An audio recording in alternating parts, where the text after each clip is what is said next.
Alala, kaya doon, ang daming diferensya. Ang mga may ayos niya, sa 2, 3, 4, to may garalgal pa. Ito, sa 2, 3, 4. Ito, may garalgal din to eh. Ito, wala, may diferensya na rin to. Ayan na mga ano.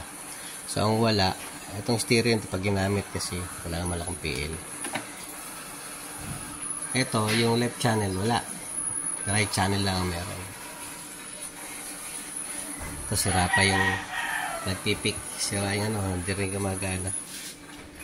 Maraming diferensya. Iba, mga garalgal lahat, halos lahat garalgal ng fader. Itigas na eh. Yung mga mute, diba, may halos minsan gumagana, minsan hindi. Yung problema na ito. Malala. Pero nagana naman itong ibang channel. Katulad nito, 1, 2, 4 channel. Check, hey, 1, 2, 2. Hey, check, hey, 1, 2, 2. May mga, okay pa. Hey, check. Okay, magana FPL. PFL. Hey, check, 1, 2. Yung kanyang mute. Magana naman. Hey, check, hey, check, hey, check, hey, check. Check, hey, 1, 2, 2. Kaya talagang overhaul talaga ito. Anytime ako, kalasin lahat. Dami. Subukan malinis. Hindi naman tinakita ko yung loob ko anong problema.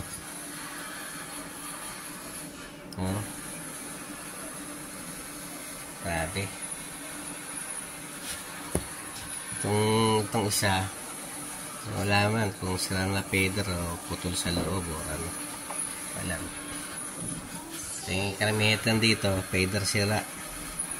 Ito naman, yung main volume control niya na ito. Pipik siya. Pipik naman siya.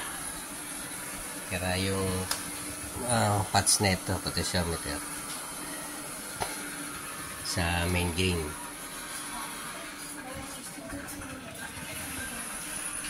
Wala siyang effects. Ano lang siya, 2 auxiliary. Gandahan dito. Meron siyang high, mid-high, mid-frequency, volume pa siya. Meron pa siyang volume up dito sa mid. Low, tsaka low. EQ itong isa. Parang EQ. EQ volume. Lang.